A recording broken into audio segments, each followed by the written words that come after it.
Hi Boss Kira. Hide my identity na lang po sa pangalang 8. Toti's wife. So ito ang kwento sa sarili naming bahay sa Dasmariñas, Cavite. Sir Kira, yung bahay daw na yon ay ang kauna-unahang bahay sa Luisa. As in talahiban pa lamang daw yon ay nakatayo na yung bahay namin. Ang itsura nito noon ay moderno.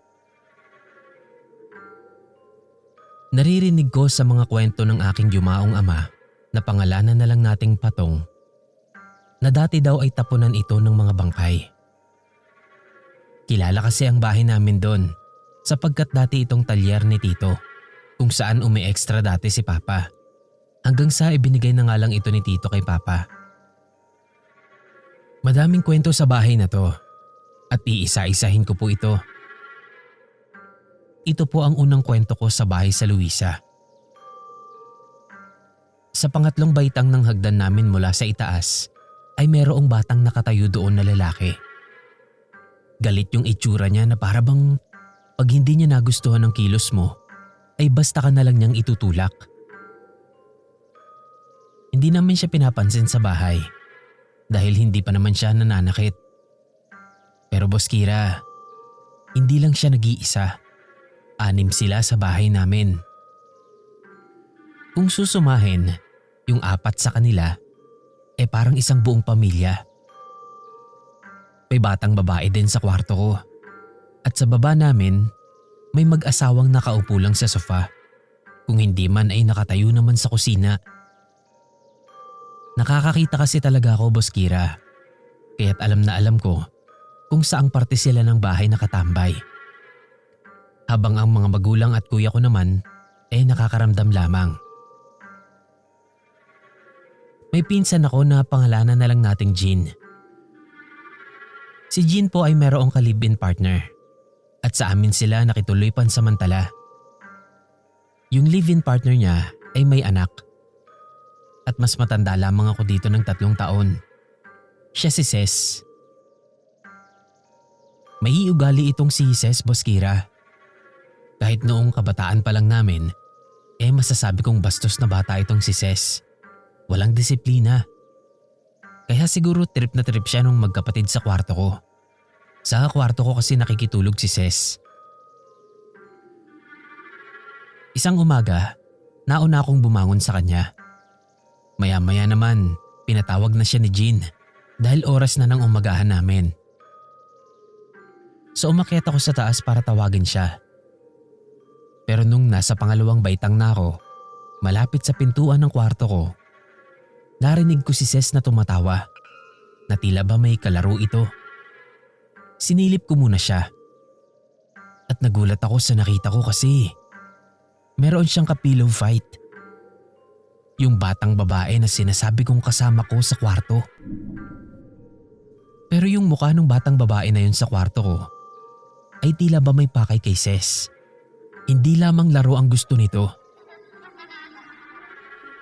Kaya naman pumasok na ako sa kwarto. Parang nagulat pa si Ces noon. Agad ko na siyang tinawag at hinila. Sabi ko sa kanya bumaba na kami kasi kakain na at paborito niya ang ulam. Sinabi ko lang yun para sumunod siya agad. Pagkababa namin, nagkwento siya kay Ate Jean. "Mama, may nakalaro ako sa kwarto," sabi niya. At ang sabi pa raw ng kalaro niya sa kanya ay bibigyan sila nito ng pera. Basta raw sumama lang si Ces sa kanya. Nagtataka naman ang ate ko na nakakunot ang noo. Paanong magkakaroon ng kalaro doon si Ces? Hindi naman siya nalabas. Yun ang tanong sa utak ni Ate Jean, papa niya at mga magulang ko. Pero sa pagkakataon na yon, alam na ni mama at papa ko ang nangyayari. Sumunod pa na araw, mas lumala pa yon. Ito, Boss Kira. May kinakausap na si Ces lagi sa kwarto ko. Ang tanging naririnig namin yung mga sagot niya. Hindi kasi ako papayagan ni Papa na sumama sa'yo eh. Kasi mahal ako ni Papa at ni Mama. Hindi daw namin kailangan ng perang inaalok niyo sa akin. Kapag gano'n na siya, Boss Kira, sinasama ko na siyang bumaba sa sala. At ako na lang ang nakikipaglaro sa kanya. Natatandaan ko, 11 lang ako nito at 8 naman si Ses. Paulit-ulit namin siyang pinapaalalahanan na huwag siyang sasama sa mga yon o sa kahit na sino, lalo na't kapag hindi niya naman kilala. Hanggang sa paulit-ulit ko ding naririnig ang pagtanggi ni Ses sa kausap niya na yun sa kwarto ko. Lumipas ang isang buwan na nakikituloy pa rin sila sa amin. Doon na mas lumala pa, Boss Kira. Ginagalaw na nila si Ses. Nagkakalagnat siya nun, namumutla at madalas tumatagal ng 1 linggo yung sakit niya. Sinabihan ni Papa ko si Ate Jean na pumunta na kay Tatay Berting. Siya po yung kilalang manggagamot sa Luisa. Naniniwala kasi si Papa na hindi ito bastang lagnat laki o normal na trangkaso lamang. Pero matigas ang ulo ni Ate Jean. Hindi kasi talaga kami paniwalain sa mga ganyan masyado. Dahil iglesia po ang buong pamilya namin. Hanggang sa mas lumala na nga ito. Madalas wala si Ses sa sarili niya. Meron siyang kalaro palagi at mas naging matindi ang ugali niya sa amin. Madalas namin siyang matagpo ang natutulog sa pangatlong baitang ng hagdan. Tuwing gigisingin naman namin siya, hindi niya alam ang nangyari sa kanya. Paulit-ulit yon, Boss Kira. Palaging alanganin ang pwesto ng pagtulog ni Ses sa hagdan. Kaya naman nagpasya na sila Mama na ipahiram na muna kila Ate Jean ang kwarto ko. Sila nang bahalang mag-obserba kay Ses. Pero walang nangyari. Ganon at ganon pa rin. Parang ang nababaliw na si Ses sa paningin ko nun. Umiiwas na rin ako sa kanya kasi nakakatakot na siya. Hanggang sa itinatali na siya nila ate sa bewang kapag matutulog na ito. Pinagigitnaan siya. Meron pang minsan na itinali siya sa paa ng kama. Pero wala talagang nagbago. Nagigising pa din kami na nasa pangatlong baitang siya ng hagdan. Nandoon siya at mahimbing ang tulog. Lumipas ang 2 buwan at kalahati. Doon pa rin sila nakikituloy sa amin. At ganoon na din katagal ang nangyayari kay Ses. Sa panahon na yon, paulit-ulit na kinukumbinse nila Mama at Papa si Ate Jean na lumapit na kay Tatay Berting. Hanggang sa wakas ay pumayag na nga si ate dahil nga pabalik-balik na yung sakit ni Ses. Namamayat na siya. Malaki na ang ipinayat nito mula nang pumunta siya sa amin. Dito nga ay tinawagan na namin si Tatay Berting, ang kilalang manggagamot sa Luisa. Hindi pa man nakakapasok si Tatay Berting sa bahay, nagsalita na ito na tila daw kursunada ito ng mga tao sa bahay. Gusto daw talagang kunin si Ses. So tinanong namin si Tatay Berting kung bakit ba natripan nila si Ses. Ang sabi, dahil daw sa masamang ugali nito. Gusto na lamang daw itong kuhain at palitan ng mga kayamanan. Para bang gusto siyang turuan ng leksyon. Pagkatapos noon ay naupo si Tatay Berting sa sofa.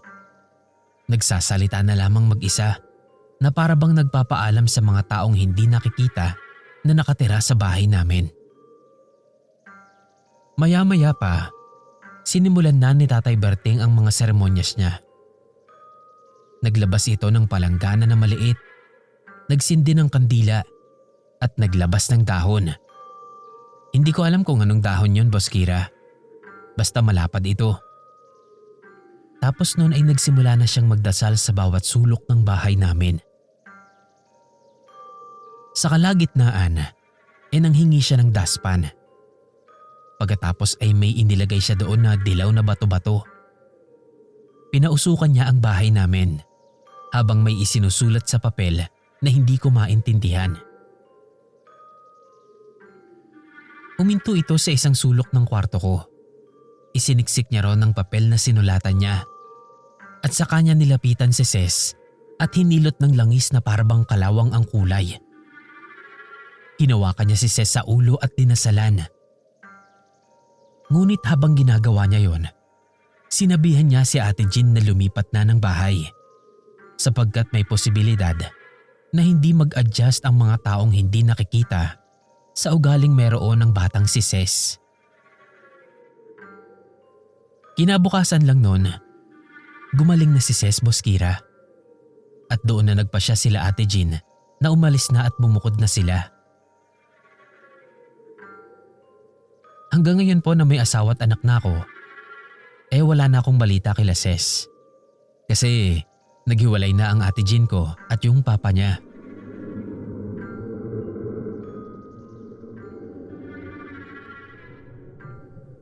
Ito naman po ang pangalawang kwento ko, Boss Kira. May isa pa po akong pinsan, sa side naman ni mama ko. Si Ate Jean po kasi sa side ni papa yon. Itong kwento ko naman po na ito ay sa side ni mama ko ang nakaranas. Ang pinsan ko po na to pangalanan na lang nating Yena. Nakitira din po siya sa bahay namin, Boss Kira, noong nagkaroon ng sigalot sa pamilya niya. Gumaan ang buhay namin lalo dahil sa kanya. Pero matatakot din siya. Madalas nagkukwento siya na sa tabing bahay daw namin ay may nakikita siyang babae na mahaba ang buhok at laging nakaputing duster. Yung tabing bahay namin na yun, Boss Kira, ay bakanting lote po yun, kung saan caretaker naman po ang aking mama. Bale ang itsura po kasi nun, open yung likod namin. May mga damo at mga taniman ng gulay. Tapos bakanting lote na agad. Bala kasing ibenta na yung bahay na yon. Nasa US na kasi yung may-ari. May susi si mama ng bahay na yon kasi nga siya yung tagapangalaga at sinasahuran din siya doon. Isang gabi, tumakbo papasok sa sala si Ate Yena. Galing siya sa likod na bakuran namin. Umiiyak siya. Kumaway daw sa kanya yung babaeng sinasabi niya. At dahil gusto siyang ipanatag ni mama, hinila siya nito palabas at isinama sa mismong bahay na abandonado. Anong babae daw ba ang pinagsasasabi ni ate? Wala namang nakatira dun sa bahay na yun. Walang tao. Baka raw guni-guni lang niya o di kaya naman ay namalikmata lamang siya. Sabay umakyat si mama saglit para isara yung mga bintana sa itaas na madalas reklamo ni Ate Yena. Kami naman nun, naglakad kami patungo sa kusina. Pumunta kami sa likod. Ang itsura kasi ng bahay namin at ng bahay na yon iisa lamang. Parehas makaluma, parehas na moderno. Pero Boss Kira, sa pagkakataon na yon, tatlo kami ang nakakita. Ang kuya ko at si Ate Yena. Pare-parehas naming nakita yung babaeng sinasabi ni ate. Nasa loob ito ng CR habang nakaupo sa inidoro. Nakayuko lamang ito at nakasuot nga ito ng puting duster. Nakahubo yung panloob nito na saplot. Nakatanggal sa isang paa niya. Sa itsura niya, para bang malala ang sinapit niya bago ito pinaslang. Makikita mo sa itsura niya na ginahasa muna siya. Nagtakbuhan kami palabas noon, Boss Kira, habang umiyak na naman si Ate Yena. At kami ni Kuya, hindi naman kami makapaniwala sa nakita namin. Buti nga't hindi siya yung tipong nagsasalita para humingi ng hustisya. Wala, para lang siyang tuod, tahimik, walang imik at nakayuko lang. Wala namang bakas ng dugo sa katawan niya o sa damit. Hindi naman malalang wangis ang ipinakita niya sa amin. Pero masasabi ko na malupit ang pinagdaanan niya bago siya namayapa. Si mama naman, bumaba ng naiinis Ang ingay daw namin. Hinayaan na muna namin na maisara niya yung pinto at makapasok na kami sa mismong bahay namin bago namin ikinuwento sa kanya yung nakita namin. This time, naniwala na siya sa amin kasi nga 3 na kaming nagsabi na nakakita. Si Ate Yena, wala talagang tigil sa pag-iyak. Ang dami niyang tanong, bakit daw sa kanya nagpapakita? Ano daw bang pakay nito sa kanya? Wala kaming imik nun. Pag uwi ni Papa, ikinuwento din namin yun sa kanya. Pagkatapos nun nagpasya kaming magtirik ng kandila sa bahay at mag-alay ng panalangin. Ilang linggo naman na tahimik ang buhay ni Ate Yena matapos yun. Kaya akala namin tapos na. Pero hindi pa pala. Dumating ang araw na may nanggambala ulit sa kanya. Ang kwento niya naman, may kamay daw na pumupuslit doon sa pinto sa likod. At sa tanghali, may nakikita daw siyang paa sa ilalim ng pinto. Tuwing tanghali kasi, sobrang payapa ng bahay namin. Lahat kasi kami noon natutulog. Si Ate Yena, siya lang ang tanging gising at nagsiselfone. Nung sabihin niya yun sa amin, syempre hindi agad kami naniwala sa kanya. At isa pa, ayaw na naming i-feed ang pagiging matatakotin niya. Pero iginigiit niya talaga. Totoo nga daw talaga. Meron nga daw tao sa likod tuwing tanghaling tapat. Tsaka pakiramdam niya raw, laging may nakasunod sa kanya. Di syempre kinakalma ulit siya ni Mama. Baka raw mga bata lang yun sa likod, mga kalaro ko at ni Kuya. Huwag niya raw takutin ang sarili niya. Bahay din daw yun ni Ate Yena, kaya huwag siyang magwe-welcome ng mga ganon.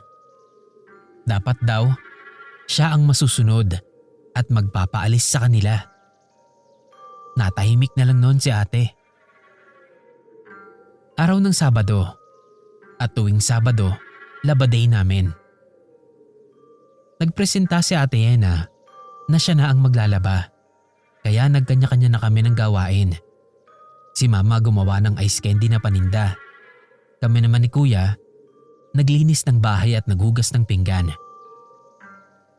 Tapos noon, nabigla na lang kami nang magsisigaw si Ate Yena. Sigaw siya ng sigaw.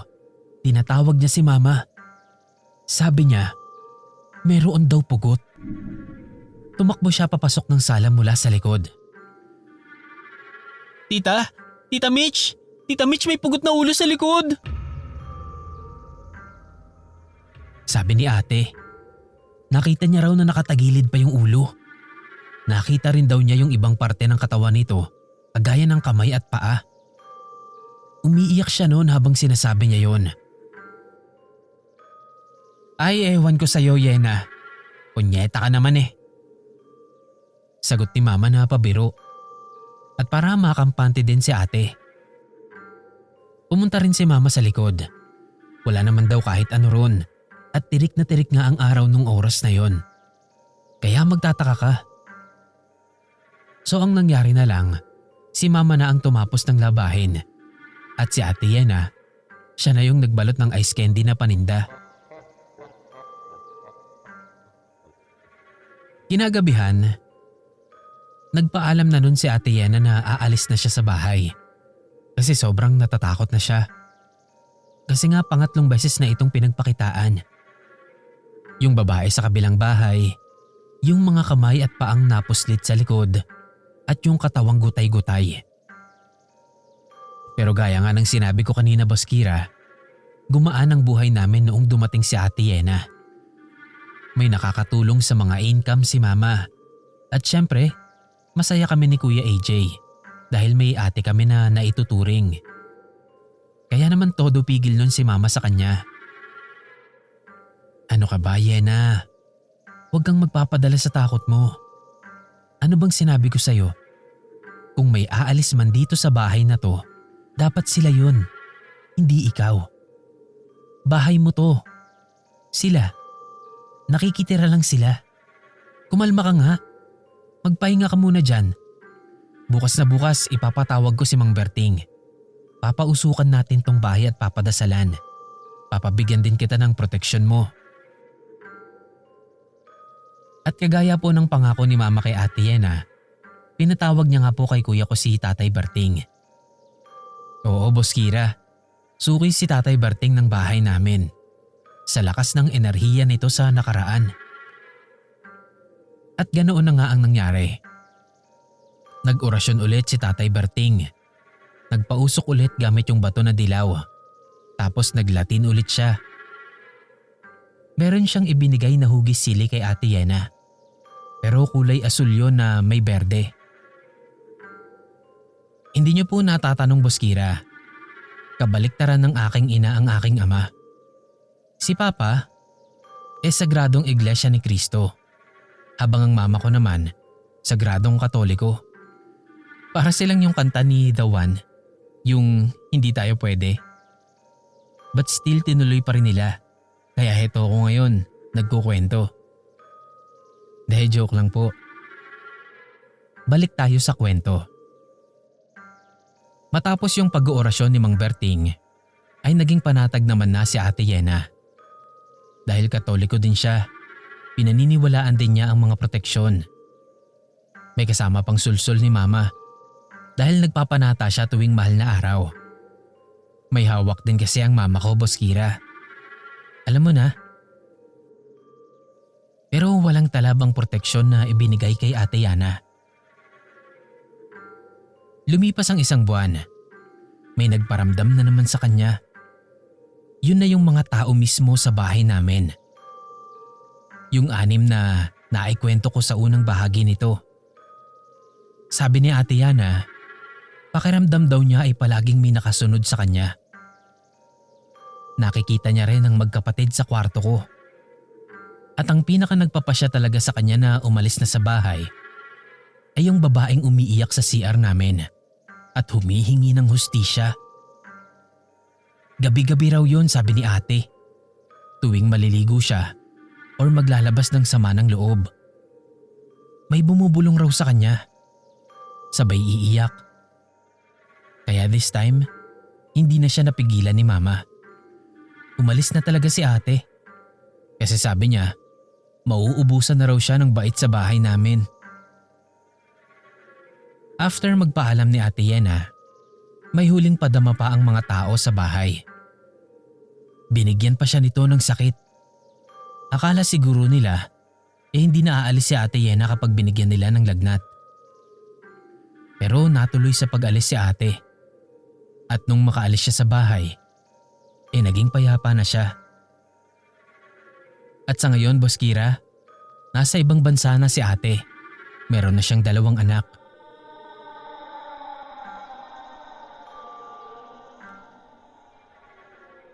Third story, Boss Kira.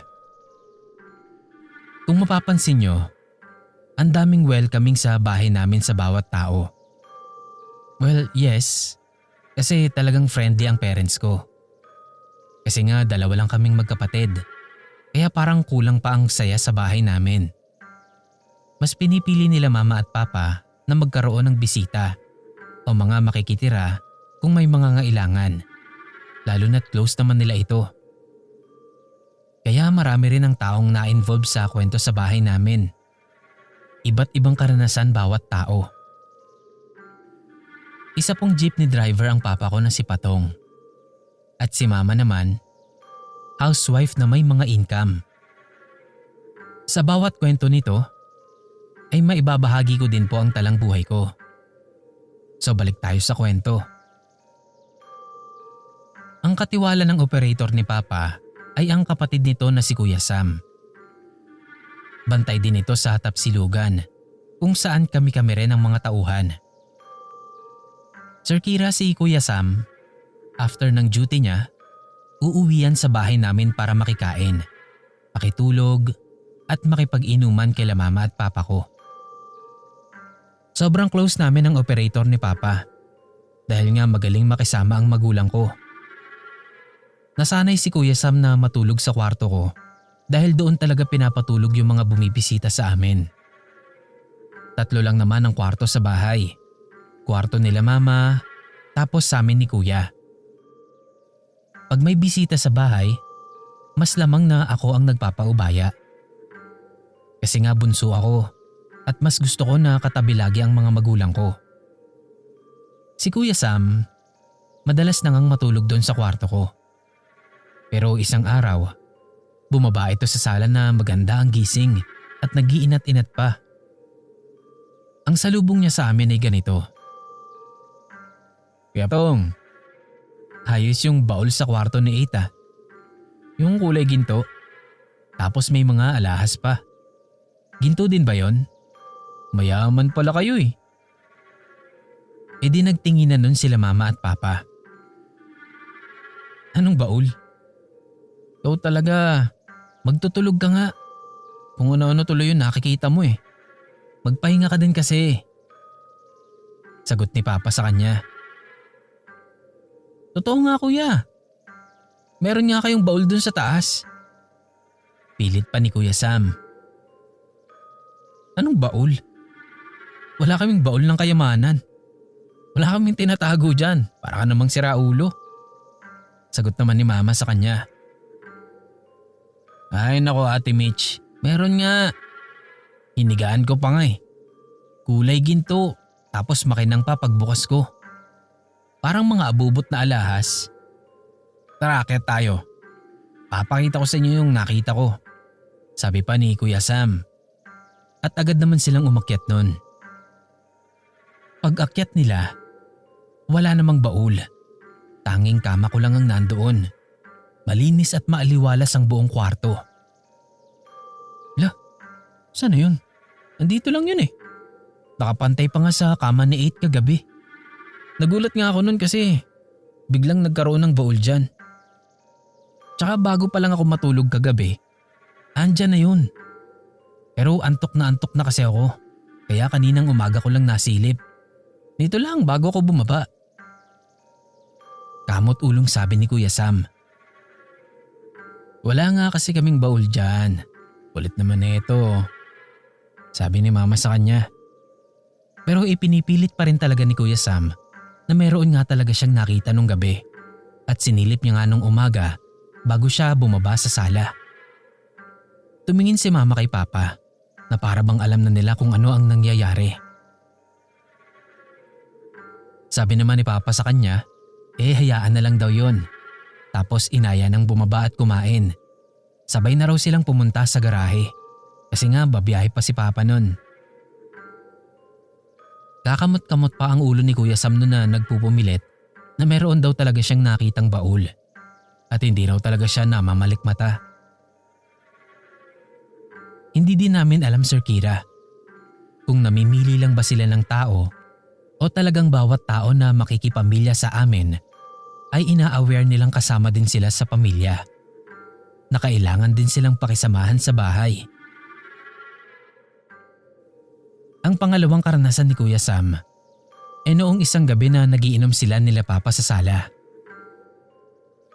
Nag-CR nun saglit si papa at si mama naman naka-duty pa nun sa tapsihan ni Kuya Sam.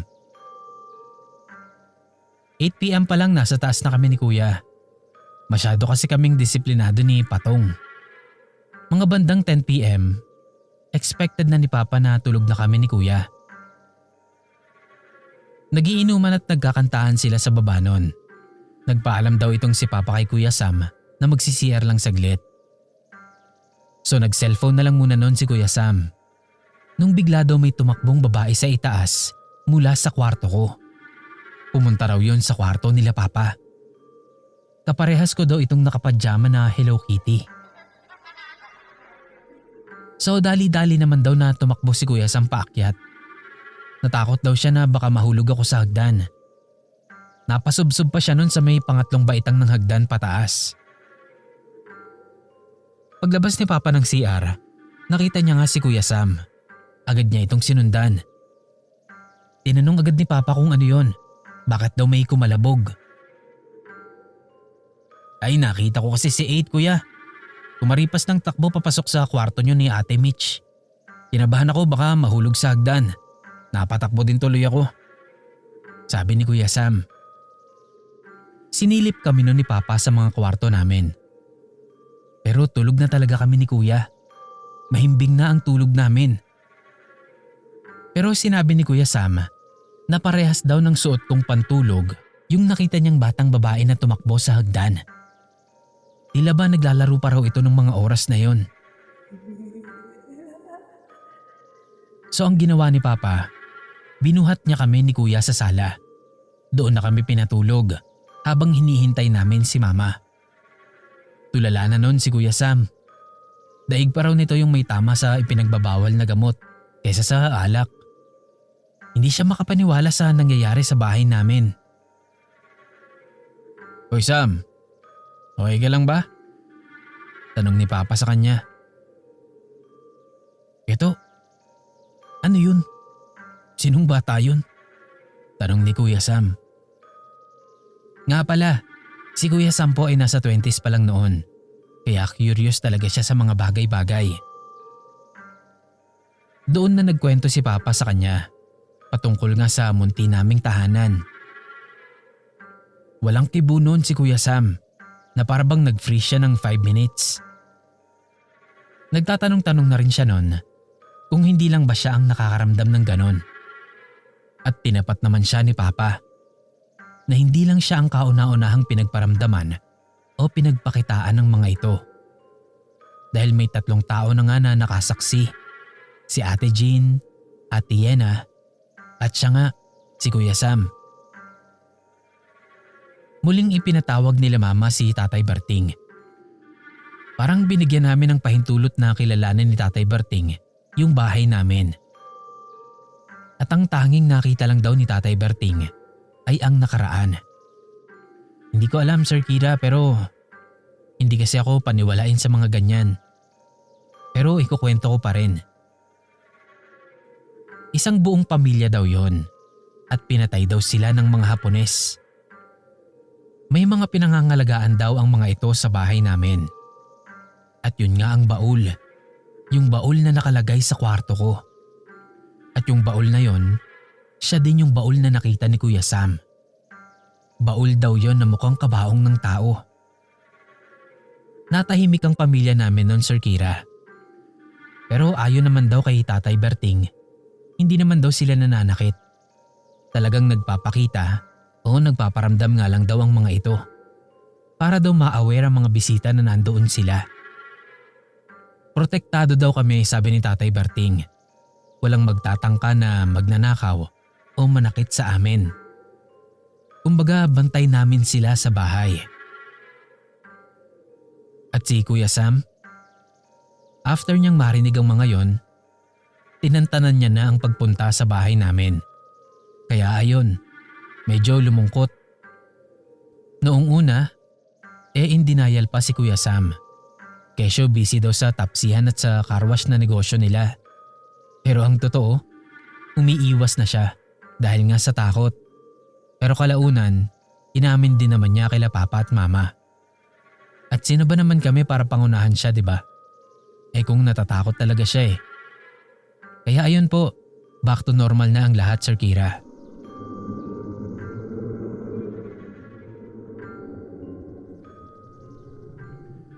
Ito naman po yung pang-apat na bahagi ng kwento ko. Sabi sa inyo marami to . Mahaba pa to kasi sa relasyon nyo. Charot lang. This is all about Aiki. Kaibigan ko po siya sa RPW. And yes, nakituloy siya sa amin dahil sinagip ko siya sa stepdad niya. Pinagsasamantalahan kasi siya nito at hindi niya na daw kinaya kaya lumapit na siya sa akin. At kung kayo man ang nasa kalagayan ko, for sure na ilalaban niyo din siya, di ba? So simulan na natin ang kwento niya. Noong una ay maayos naman. Payapa siya sa bahay. Parang new home, new fam. Maginhawa daw siya. Not until na madalas niya na daw mapansin ang isang babae sa kusina daw namin. Ayoko pang sabihin sa kanya noon ang nakaraan nitong bahay namin. Kasi baka matakot siya. Hiling pa nga lang siya noon kung saan ko siya sinagip. Kaya ayokong may dagdag isipin pa siya. Ang problema lang, nakakakita rin pala siya, Sir Kira. Nga pala, hiwalay na ang mama at papa ko ng mga panahon na ito. Hindi ko na pagsusunod-sunurin ang bawat kwento kung ano na lang ang mauna kong ibahagi sa inyo. Katulad nga nito, inaalala ko pa kasi yung ibang mga tao at yung mga kaganapan sa bahay namin. Maski yung mga sarili kong karanasan sa bahay, ibabahagi ko rin sa inyo. Huwag po kayong mag-alala. So balik tayo kay Aiki. Bale, 3 na lang kami sa bahay nito. Ako, si Aiki at si papa ko. Madalas nasa biyahe si papa. Kung kaya't kami lang ni Aiki ang madalas na naiiwan sa bahay. Aaminin ko na gumaan din ang buhay ko noon. May makakatulong na ako sa lahat ng mga bagay. Isang umaga paggising ko, gulat na gulat si Aiki na lumabas sa kwarto ko. Tinanong ko siya kung anong nangyari. Bakit ka ako gulat na gulat siya? Daig pa niya ang nakakita ng multo. Nanlalaki talaga yung mata niya nun. Hindi siya makaimik. Kagigising mo lang, 8? Tanong niya sa akin na gulat pa rin. Oo, bakit? Anong meron? Clueless naman na tanong ko sa kanya. Sino yung nakaupo kanina dun sa tapat ng TV habang nasa kusina ko? Pumasok ka pa nga ng CR eh. Tapos ayan, nagulat ako kasi galing ka sa taas. May 1 oras ka nang nakaupo sa sofa. Nagsasalita ako pero hindi ka sumasagot. Sabi niya sa akin na ikinatahimik ko naman. Sabi ko na lang sa kanya, baka guni-guni niya lang yon. Sabay tanong kung bumiyahe na ba si Papa. Sinubukan kong ilihis ang usapan namin nun. Oo, bumiyahe na. Pero totoo nga, nakita nga kita. Unless may kasama tayo dito. Kasi iba din ang pakiramdam ko sa bahay niyo eh. Nasa gate pa lang ako papasok. Sabi niya. Kaya naman hindi na ako nakapagsinungaling pa, Sir Kira. Sinabi ko na sa kanya ang totoo. Na oo nga't may ibang tao pa sa bahay. Hindi lang kaming 3 nila Papa ang nandoon. At maaari ngang nagpaparamdam ang mga ito dahil nga bagong selta lang siya noon. Nung mga oras na yon, Sir Kira, may nagparamdam nga sa amin. Malalakas na yabag ng paa na nagmumula sa itaas. Nagtinginan kami ni Aiki at noon ay aaminin ko, natakot talaga ako. Inaya ko siyang lumabas noon sa bahay. Oo, bahay namin yon. Pero may mga pagkakataon na maski ako hindi ko kinakaya ang energy. Sa sobrang bigat, nakakabaliw siya lalo na kapag mag-isa ka lang. Pag-uwi ni Papa, saka lang kami pumasok. Oras ng tanghalian. Umuwi si Papa pag ganon para magpahinga saglit, kumain at tumidlip. Siyempre, nagsumbong ako sa mga sinabi ni Aiki at yung nagparamdam sa amin. Pero palaging ang isasagot ni Papa, "Huwag kang matakot, bahay mo to eh. Kung may dapat matakot, sila yon. Dahil hindi sila taga rito. May Diyos Ama tayo, anak. Kung may dapat na lalabas sa pinto, dapat sila yon at hindi tayo." Kaya kung minsan sa isip-isip ko, ang boring na sumbungan ni tatay. Pero sa totoo lang, may point naman siya. Ngunit hindi nga lang sa lahat ng pagkakataon, effective yung motto niya na yan. Iba ang bigat ng bahay namin, lalo na kapag mag-isa ka lang. Para bang may demonyong nandedemonyo sa'yo. Ibabalik yung mga trauma at mas papalakihin pa ang takot mo. Kaya din siguro bumigay ang papa ko. Naiwan kasi siyang mag-isa doon nitong nag-asawa na ako. Nagpatuloy naman ang buhay namin ni Aiki. Pero nagpatuloy din ang nararamdaman niya sa bahay. Binigyan nila ng sakit si Aiki, Sir Kira. Halos para siyang nalumpo na hindi makatayo. Siguro mga 1 week din. At kalaunan, nawala din naman. dahil may karunungang taglay din pala itong si Aiki. Sa pagkakataon na to, hindi na namin kinailangang tawagin si Tatay Berting. Pero kasi may mga pagkakataon na parang sinasapian si Aiki. Iba ang ugali niya at tila ba wala siya sa sarili. May mga pagkakataon na hindi siya makausap. Tulala lang siya sa kawalan. Pagka ganon, iniiwasan ko siya. Kasi takot ako. Kalagitnaan nga pala ito ng pandemic. Pag ganon siya, sumasama ako kay Papa sa biyahe. Kahit saglit lang. Natatakot kasi talaga ako kay Aiki pag ganon siya eh. Baka mamaya, bigla niya na lang akong patayin. Hanggang sa nangyari na nga, may nagawang malaking pagkakamali si Aiki sa akin at kay Papa. Lumala ang mga paramdam sa kanya ng mga tao sa bahay, Sir Kira. Hindi na siya makatulog at para siyang nababaliw na. Konting kibo, lagi niyang sinasabi na may nagpaparamdam sa kanya. At madalas talaga, wala siya sa kanyang sarili. May mga pagkakataon pa, Sir Kira, na nagsasalita siya pero pabulong, tipong siya lang ang nakakarinig na para bang may tinataguan nito. Pag sinisita ko naman, ang tanging sinasabi niya lang ay wala. Kaya kung minsan, binibiro ko na lang na kung ano-ano na naman ang pinagsasasabi niya. Pero minsan naman, sinasabi niya sa akin na nakakwentuhan niya raw yung mga tao sa bahay. Palagi niya pa akong tinatanong nun kung interesado daw ba akong malaman. Aba syempre curious ako. Gusto ko ring malaman. At hindi ko yun itatanggi. Pero dahil nga sa ginawa niya, ang mas naapektuhan si Papa ko. Tuloy kung ituring siya ni Papa, parang isa na siya sa mga taong hindi nakikita sa bahay. Hanggang sa umalis na lang sa bahay namin si Aiki. Hindi niya na kinayanan ng hindi pagpansin sa kanya ng Papa ko. Nilamon na ito ng hiya. Masyado niya kasing pinanghimasukan ng buhay namin. At ngayon po, wala na akong balita sa kanya. Hanggang dito na lang po muna ulit. Maraming salamat. To be continued po ito.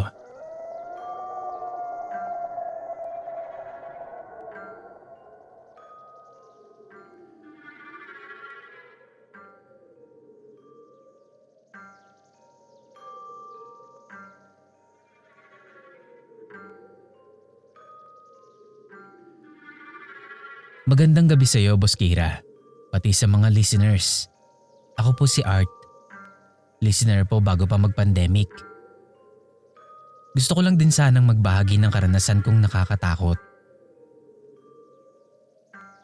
Sa probinsya namin, may tito ako na walang asawa.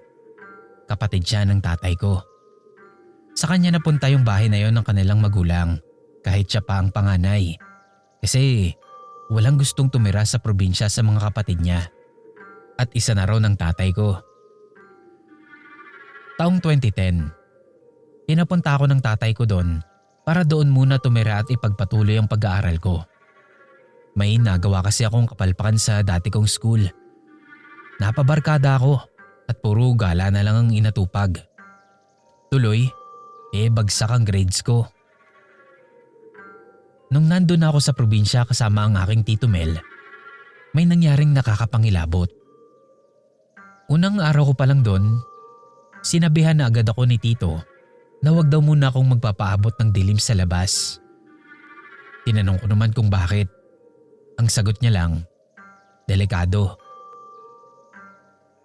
Tapos nung gabi na, habang natutulog na kami, nagising ako dahil sa sobrang mabahong amoy. Parang napanaginipan ko pa nga yung amoy na yon bago ko nagising. Sa sobrang tapang nung amoy, napasok niya yung panaginip ko. Tapos nakarinig ako ng mahihinang yapak sa labas ng kwarto kung saan kami natutulog ni Tito Mel. Oo, tabi kami. Iisa lang kasi yung kwarto doon. May ilang minuto din siguro yon bago biglang may lumagabog sa bubong. Parang may nalaglag na kung anong mabigat. Naglakad pa yon ng pabalik-balik. Inisip ko, baka pusa lang. Ganon kasi sa lugar namin sa Maynila eh. Ginagawang park ng mga pusa yung bubong ng mga bahay. Doon sila naghahabulan at naglalampungan. Tapos biglang bangon si Tito Mel. Gising rin pala siya nun. May kinuha siya sa likod ng pinto. Mahabang stick yun na kahoy. Tapos isang parang latigo. Nakalaunan nalaman ko na buntot pagi pala. Kinatok ni Tito yung bubong gamit yung stick. Sabay sabi niya, "Mano primo, magandang gabi ho. Muwi na ho kayo at wala kayong mapapala dito. Apo ng tatay Patras itong binibisita nyo. Pamangkin ko. Dito na ito titira at mag-aaral mula ngayon. Kasama nyo ang Manadalya? Wala hong ano dito. Kaya umuwi na ho kayo. Mano primo, Manadalya, uwi na ho kayo."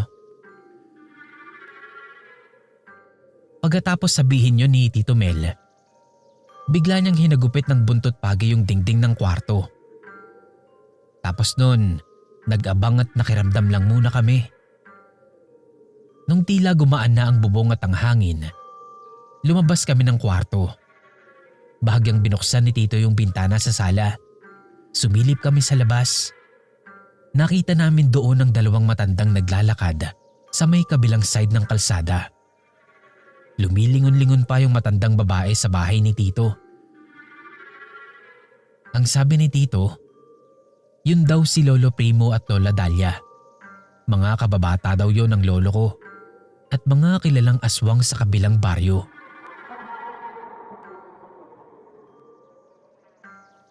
Binisita lang daw ako nun kasi bagong salta ako sa lugar. Akala yata ay dayo. Actually nakarating na ako sa probinsya. Kaso bata pa ako noon. Mga 3 years old daw ata. Mula naman ng gabing yon, hindi na ako binisita ulit ng mag-asawang aswang.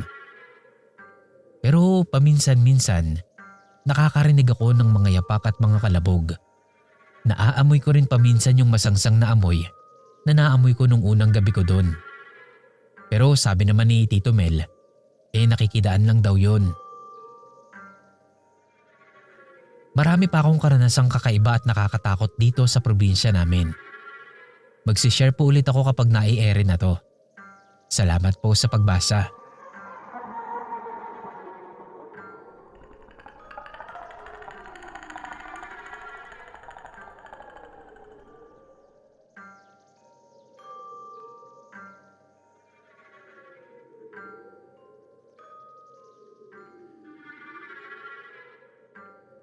Hello po Sir Kira.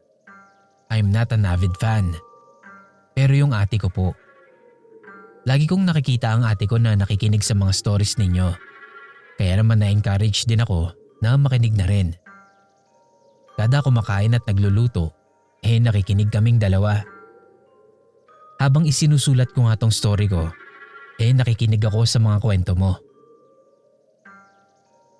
Shoutout na lang sa'yo Ate Nay. Kilig ka naman dahil narinig mong binanggit ni Sir Kira yung pangalan mo.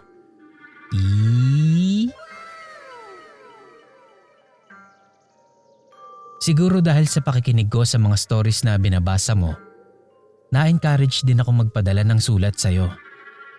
Hindi ko alam kung matatakot kayo sa ibabahagi ko, pero sana magustuhan ninyo. Tawagin niyo na lang akong Nabi. Nangyari to nung high school ako. Every Friday afternoon, pagkatapos ng klase namin, umuuwi kami sa probinsya namin, sa Pantaw Ragat, Lanao del Norte. Tapos babalik naman kami ng hapon ng Sunday sa Iligan City. Sa bahay namin kami nagwi-weekend. Pag nasa probinsya kami, doon kami pinapatulog ng parents namin sa bahay ng lola ko sa mother side. Masasabi kong matagal o luma na yung bahay ng grandparents ko.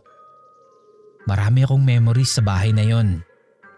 Doon kami madalas noong mga bata pa kami. Sa pagkakatanda ko, hindi naman nakakatakot yung bahay na yon. Siguro dahil doon pa nakatira yung 3 tito ko at 1 tita ko. 2 palapag ang bahay ng lola ko at may 4 na kwarto sa 2nd floor.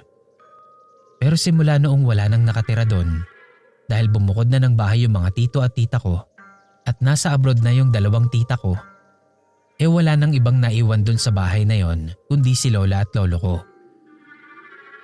Sa baba na rin natutulog si lola simula noong magkaroon siya ng arthritis. Hindi niya na kasi kayang mag-akyat baba pa noon. Kaya ang nangyari, parang abandonado na yung 2nd floor. Ang lolo ko naman, meron pang 1 asawa. Kaya hindi siya madalas doon sa bahay nila ni lola. Kaya naman kapag nasa probinsya kami, doon kami pinapatulog para may kasama ang lola namin. Yung 2 ate ko talaga ang madalas na matulog doon. Kasi ako, simula nung wala nang nakatira sa 2nd floor ng bahay ni lola, nakakaramdam na ako ng kakaiba doon. Lalo na sa taas. Pero wala naman akong nakikita doon na multo o ano. Yung 2nd floor nga lang ang problema. Tipong mapapatingin ka lagi sa hagdan na para bang may nakatingin sa'yo doon. Kaya naman hindi ako natutulog doon. Nangyari ito noong umuwi galing sa abroad ang 1 kong tita. Kaya napa-sleepover kami sa bahay nila lola. May 2 kama sa sala. Sa pagitan noon may nakalatag na foam. Sa 1 kama nakahiga ang lola ko. Katabi yung tita ko na umuwi galing abroad. Siya po si Tita Sha. Tapos sa lapag naman matutulog yung 2 ate ko at mga pinsan ko. Ako lang mag-isa ang nakahiga sa 1 kama. Tapos nakaharap pa yon sa hagdan papuntang 2nd floor. Ordinaryong gabi lang yon. Nagkukwentuhan at nagkakasayahan kami. Hindi ko mapigilan ng sarili ko na hindi tumingin sa hagdan. Kasi nakakaramdam talaga ako ng takot. Kaya iniiwasan ko talagang mapatingin doon. Sa kalagitnaan ng gabi, nagising ako. Hindi ko alam kung anong oras na ng mga sandaling yon. Yung tipong parang groggy pa ako, pero gising na ako noon. Tulog na ang mga kasama ko kasi wala akong naririnig na ingay. Hindi ko alam kung anong naisip ko, pero napatingin ako sa may hagdan. Para kasing may nagsasabi sa akin na tumingin ako doon. At nanlaki ang 2 kong mga mata nang may nakita akong paa sa hagdan. Akala ko si Tita Sha kasi sobrang puti noong paa na yon. Tapos nakasuot pa ng pulang malong o yung tapis na Tagalog. Kalahating katawan lang yung nakita ko. Nagtaka ko nun kasi kung si tita ko yon, anong ginagawa niya sa taas ng ganoong oras? Madilim doon sa taas dahil sira nga ang mga ilaw doon. Tapos nun, napatingin ako sa kama ng lola ko. At mas nagulat ako nang makita kong mahimbing na natutulog doon si Tita Sha. Agad akong kinilabutan noon nang ma-realize ko na hindi nga si Tita Sha yung nakatayo sa hagdan. Lumakas ang tibok ng puso ko. Kasi sino yung tatayo doon ng ganoong oras? Tulog na ang mga ate at mga pinsan ko, pati na din ang lola namin. Agad akong napabalik ng tingin sa may hagdan. Mas dumoble pa ang lakas ng tibok ng puso ko nang makita kong bumaba yun. Nakaramdam ako ng takot.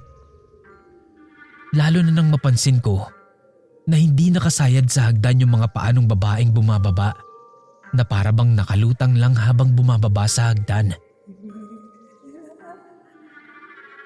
Ang mas nakakatakot pa, hindi ko makita yung pang-itaas niyang katawan. Sa takot na baka sa akin lumapit yung babae, ay agad akong nagtalakbong ng kumot.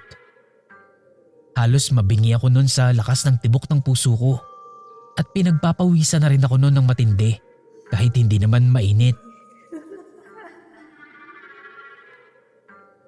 Nasa lahi siguro namin ang pagiging marites, kaya hindi ko napigil ang sarili ko na sumilip. Nawala sa hagdan yung katawan, pero noong mapadako ang tingin ko sa hinihigaan nila lola, nandoon siya. Nasa gilid ng lola ko, na para bang pinagmamasdan niya lang si lola. Sa takot na baka lumapit sa akin, ay ipinikit ko na ang mga mata ko. Pinilit ko nang makatulog nun, kahit na takot talaga ako. Hindi ko na lang namalaya nun na nakatulog na pala ako. Kinabukasan, agad akong umuwi sa bahay namin. Mga 5 bahay lang naman ang pagitan ng bahay ng lola ko mula doon. Nagkwento ko sa isang ate ko, si Ate Shim. Pero tinawanan lang ako. Sinabihan pa ako na nananaginip lang daw ako o gumagawa ng kwento para lang hindi makatulog kila lola.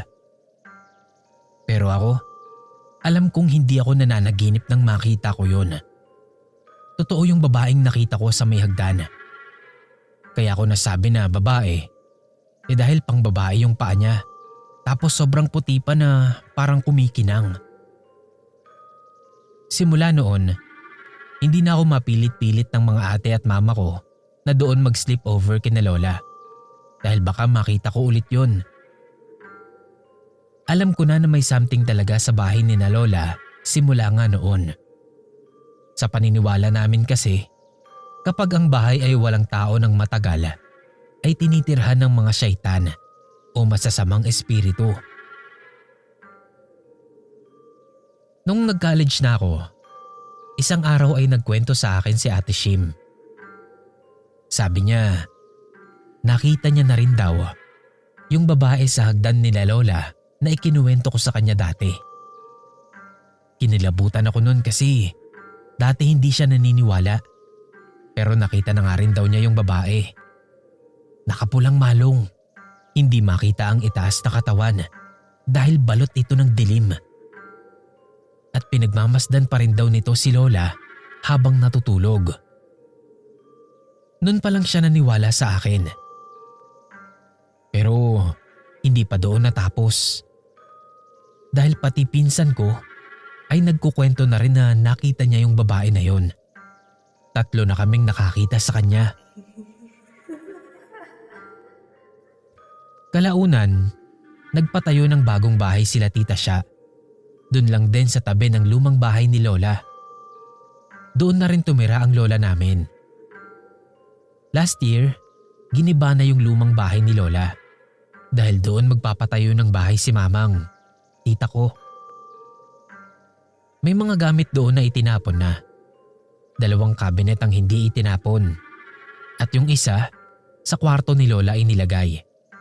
Dahil pwede pa daw magamit yun. Last year din, nanaginip ako na may bumubulong sa akin. Na yung dating cabinet daw ni lola na nasa kwarto niya, ay may nakatira daw doon na masamang espiritu. Kinilabutan ako ng husto. Kaya pala simula noong ilagay yung cabinet na yun sa kwarto ni lola, hindi na ako nakakatulog ng maayos kapag nandun kami.